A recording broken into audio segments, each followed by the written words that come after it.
Setiap masa ada orangnya, dan setiap orang ada masanya. Ini kisah kami yang jatuh cinta pada tempat yang belum pernah kami kenal sebelumnya. Tentang perjalanan sekelompok jiwa yang sederhana namun punya cita. Bertemu keluarga baru yang hangat dan berhati mulia. Sambut dengan penuh cita. Pandansari. Pandansari merupakan wilayah yang indah, terletak di Kecamatan Paguyangan, Kabupaten Brebes, Jawa Tengah, Indonesia. Desa Pandansari secara letak geografis berada di sekitar 14 km dari pusat pemerintahan Kecamatan Paguyangan.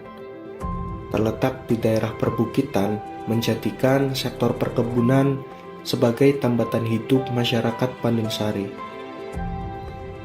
Masih banyak potensi yang belum dieksplorasi secara maksimal, seperti hasil pertanian dan perkebunan, keindahan alam, sumber daya manusia, serta kearifan lokal. Pandansari adalah sebuah wilayah yang penuh dengan harmoni. Penduduknya ramah tamah, lingkungannya terjaga, dan budayanya yang masih lestari.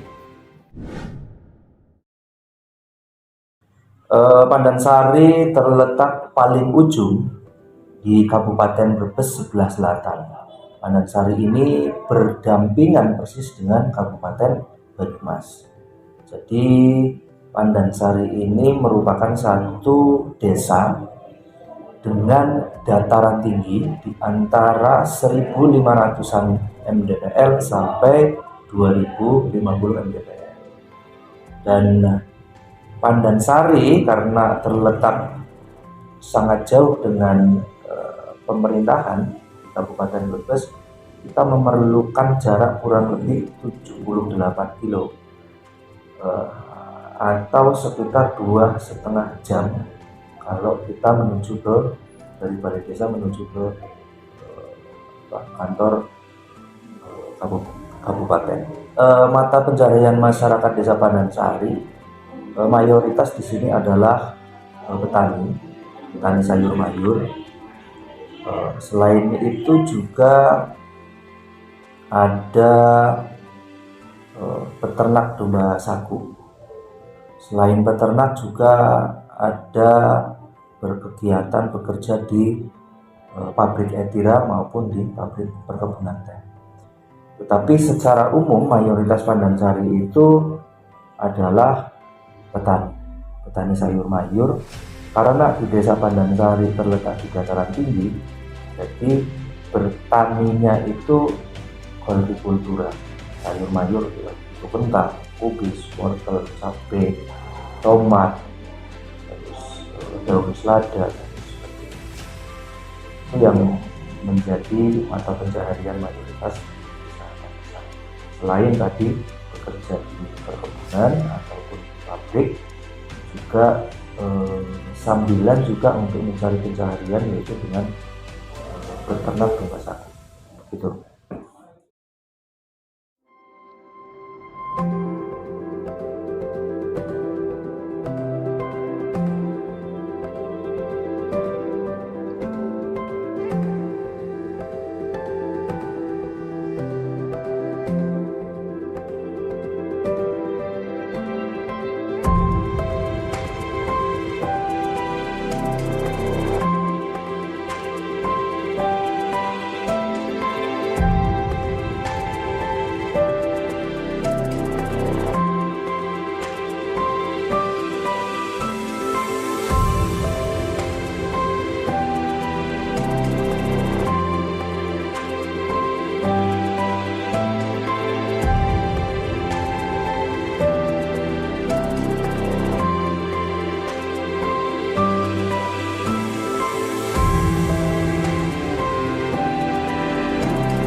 Asal-usul kegiatan Ratiban ya dulu itu di Pandansari, waktu sesepuhnya itu masih ada Mbak Sura Langsa, ya, ada Mbah Trunayuda, ya, masih ada Mbah itu Karjo, terus masih ada Mbah Harjo Tomo itu, terus Mbah Kaptono itu.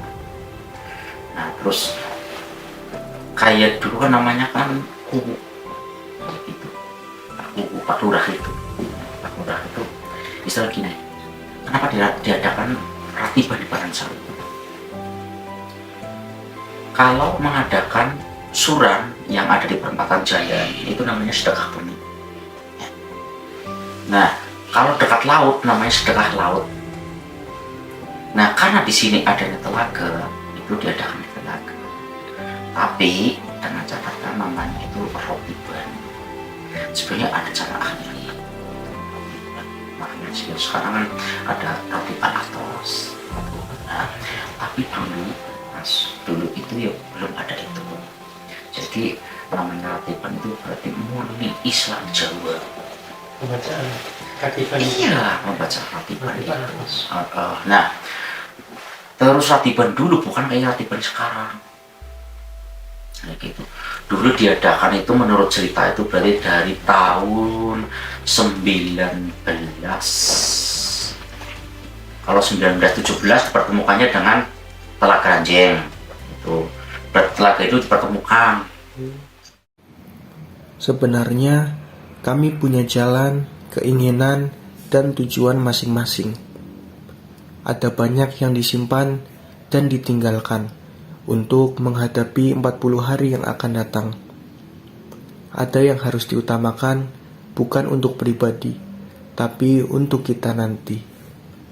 Ada yang harus dipertahankan agar kami tak lupa siapa kami. Disinilah tempat kami, dan disinilah banyak cerita kami.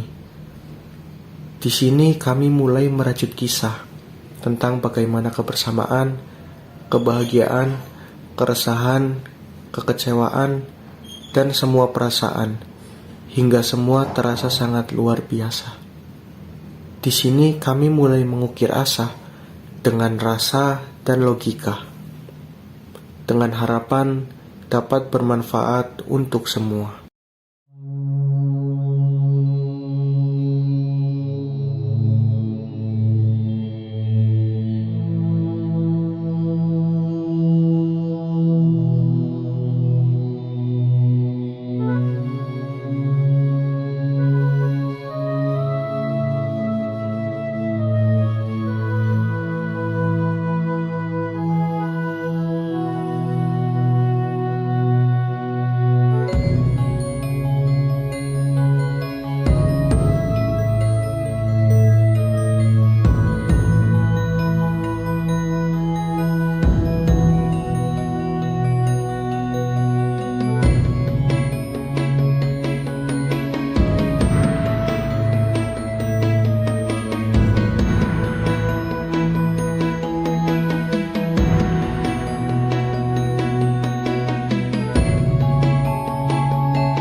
kami sadar bahwa apa yang kami beri tak sebanding dengan yang kami terima dari Pandansari.